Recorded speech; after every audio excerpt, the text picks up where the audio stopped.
Trump प्रशासन का मानना है कि लंबे सैन्य अभियान के बावजूद ईरान को निर्णायक रूप से नहीं झुकाया जा सकता है। लगातार हमलों में हथियारों और संसाधनों की खपत बढ़ी है, इसलिए अब अमेरिका ईरान की आय सबसे बड़े स्रोत तेल निर्यात को निशाना बना रहा है।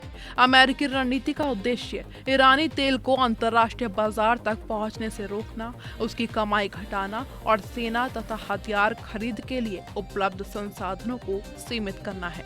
ईरान की अर्थव्यवस्था काफी हद तक तेल निर्यात पर निर्भर करती है, लेकिन अमेरिकी दबाव की सबसे बड़ी चुनौती चीन है। अमेरिकी चीनी आर्थिक और सुरक्षा आयोग के अनुसार चीन ईरान के लगभग 90% निर्यातित तेल का खरीदार है।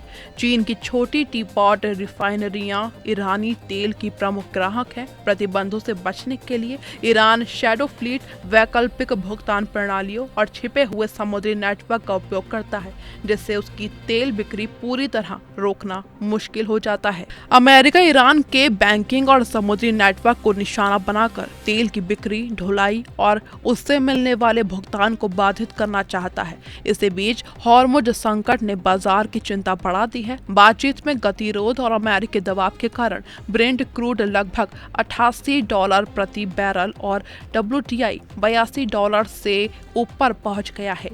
हॉर्मुज दुनिया के सबसे महत्वपूर्ण तेल मार्गों में से एक है, इसलिए यहां तनाव बढ़ने से वैश्विक ऊर्जा आपूर्ति प्रभावित हो सकती है।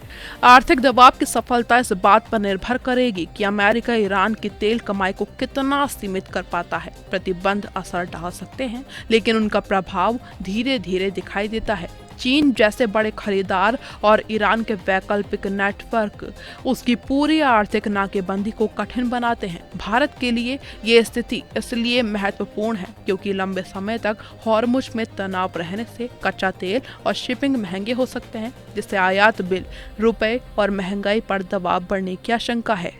ट्रंप का नया दांव साफ है। अमेरिका अब ईरान को सीधे युद्ध के मैदान में नहीं बल्कि उसकी कमाई के रास्तों पर चोट पहुंचाकर कमजोर करना चाहता है। लेकिन चीन की लगातार तेल खरीद, ईरान के वैकल्पिक नेटवर्क और हॉर्मुज के बढ़ते जोखिम के बीच यह रणनीति कितनी सफल होगी, यही आने वाले समय की सबसे बड़ी परीक्षा होगी। कैमरामैन पंकज के साथ मैं रिया तोमर, TV 100।